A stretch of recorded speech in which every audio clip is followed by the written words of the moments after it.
Le CP0, ils obéissent uniquement au Gorosei. Du coup, pour la toute première fois, on se rend compte que le CP0 peut trahir au final le gouvernement mondial. Et c'est une première dans One Piece parce que il veut nous arriver à la fin de son œuvre et il veut nous montrer que le gouvernement mondial et tout son obscurantisme, tout ce qu'il représente et tout l'inverse du devoir de mémoire et tout, je pense que honnêtement, il veut nous faire montrer, et c'est très important je trouve comme message, il a totalement raison, l'auteur veut nous montrer que le gouvernement mondial va s'auto-détruire. Qu'en fait une telle création et tellement de mensonges sur mensonges, une pile de mensonges, la vérité est obligée de revenir d'elle-même et le gouvernement mondial, par peur d'enterrer à chaque fois et en enterrant à chaque fois la vérité, il va la ressortir. Et c'est ce que disait Barbe Blanche au chapitre bam 576, à sa mort il disait on ne peut pas l'en empêcher. Le gouvernement mondial et tous les hommes de la marine craignent ce moment, mais un jour quelqu'un arrivera et va déclarer la guerre au monde entier. Mais ce jour, le gouvernement, il peut pas l'éviter, tout simplement parce que il a trop essayé de retarder l'inévitable. Et l'inévitable, il commence avec Rob Lucci. C'est ça qui est très intéressant. L'inévitable, il commence avec la graine du doute qui est instaurée pourtant chez le mec qui ne doute jamais. C'est son but hein, à Rob Lucci. C'est de ne jamais, mais alors au grand jamais douter. C'est un robot, c'est une machine de guerre vivante. Il n'est pas là, d'accord, pour poser des questions. Hein. Il est là pour légitimer les actions atroces du gouvernement et des Tenryubito. Et il le dit lui-même. Hein. Un dieu ou un roi, je sais plus, n'a pas besoin de justification. Et surtout, il n'a pas besoin de logique. Donc jusque-là, on voyait que c'était un homme qui ne faisait pas preuve de bon sens en fait, parce qu'il s'en battait les couilles, c'était juste un ordinateur, un robot qui devait répondre aux ordres. Pourtant là, et c'est trop intéressant, on voit que pour la toute première fois du manga, on a un personnage totalement lobotomisé par le gouvernement qui dit mais wait, mais bruh, wait, on me demande d'assassiner le mec le plus utile au monde. Même moi, j'aurais pas osé. Même moi, Rob Lucci, le plus grand des Matrixés, je suis choqué. Même lui. Et ça, je trouve ça ultra intéressant. Koda nous montre qu'à chaque fois, les personnages, ils peuvent quand même réfléchir par eux-mêmes. C'est pas, ils sont pas cons, ils sont intelligents. Et Rob Lucci, alors qu'il est détestable, t'as envie de le claquer, de lui dire réveille-toi, frère. Bah, il se réveille là enfin. Mais alors qu'on se disait, c'est le premier personnage vraiment à douter comme ça du gouvernement et tout. Eh ben non. Eh ben non. Bam. On est sur Onigashima et Eiichiro Oda, il avait déjà instauré ça un peu plus tôt, à la fin, avec Guernica et Hacha, je crois, je sais plus, Matcha, qui, en fait, déjà pètent les plombs face à ce que demande le Gorosei. Ils sont là, l'île est en train de cramer, tout est en train de s'effondrer, c'est la fin du monde, ils sont en danger absolu. Il y a Matcha, là, je sais pas quoi, qui meurt. Et pourtant, appel du Gorosei, et le Gorosei qui dit vous avez pas le choix, allez assassiner Monkey D. Luffy. Et le mec, il est au bout de sa vie. C'est ça l'erreur en fait. C'est ça l'erreur du Gorosei. C'est de demander à un mec au bout de sa vie. En fait, ils sont juste allés un petit peu trop loin. Quand ils sont... Et ça, c'est la faute de ceux, en fait, qui au final, c'est juste le retour naturel des choses, en fait. C'est juste parce que Luffy existe, qu'il fait rien de mal, il veut juste être libre et que le gouvernement interdit ça, et ben ils ont peur. Et donc, ils sont acculés. Et donc, indirectement, Luffy et sa liberté obligent le gouvernement mondial à faire des erreurs, à commettre la pire erreur de leurs 800 ans d'existence, là, au gouvernement. C'est de, à chaque fois, dire merde, putain, autant son fruit va s'éveiller. Il faut éviter l'inévitable. Voilà, c'est le gouvernement. Si on devrait le résumer, ce serait comment éviter l'inévitable. Et ils essayent. Et au final, Guernica, c'est celui qui se casse, qui prend la photo de Luffy en Gear 5 et qui se casse. Et il voit Matcha crever. Et il voit son deuxième pote qui a pas de nom. Vous savez, quand il met son chapeau là qui est trop classe parce qu'il a juste tué Luffy juste avant. Enfin, il a tué Luffy en plus parce que Luffy il meurt. Donc du coup, enfin Kaido le tue, mais voilà, on se comprend. Et il se fait buter par Kaido.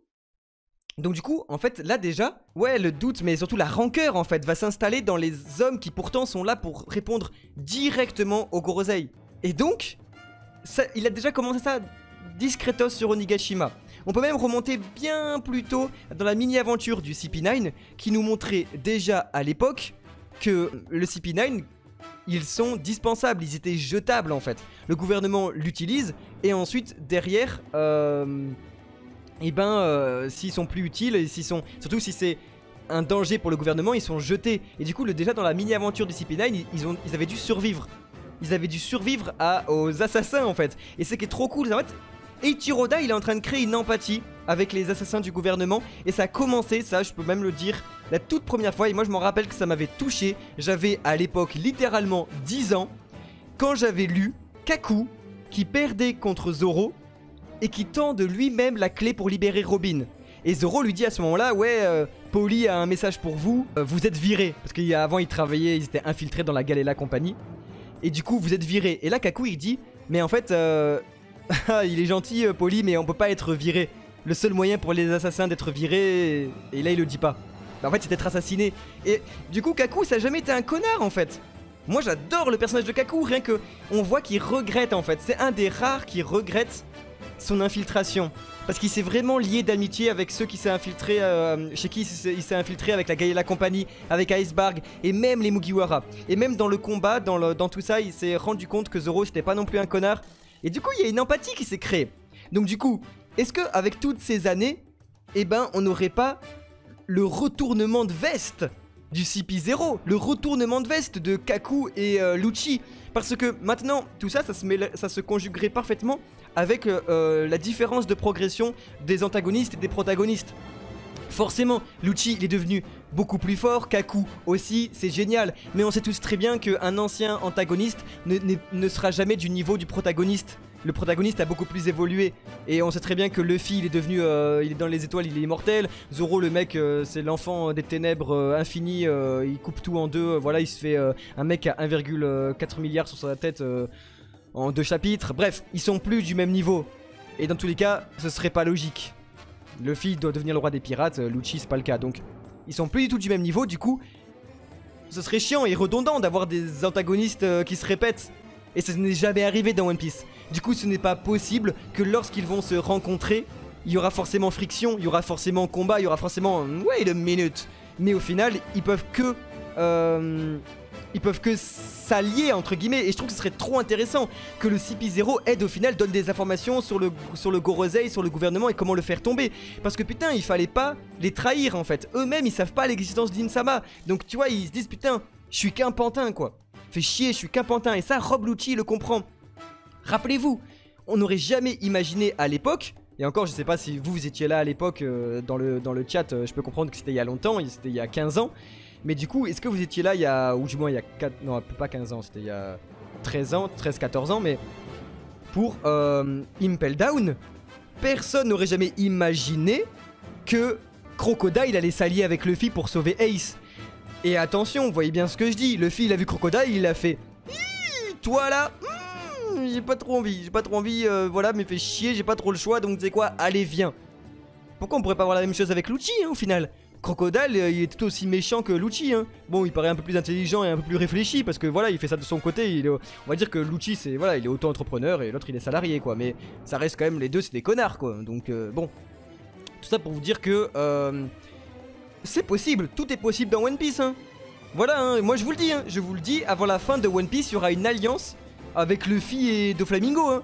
Alors que pourtant, on est là en mode quand même quoi, des Doflamingo, il n'y a jamais eu pire comme connard, mais ce serait trop bien, ce serait trop intéressant.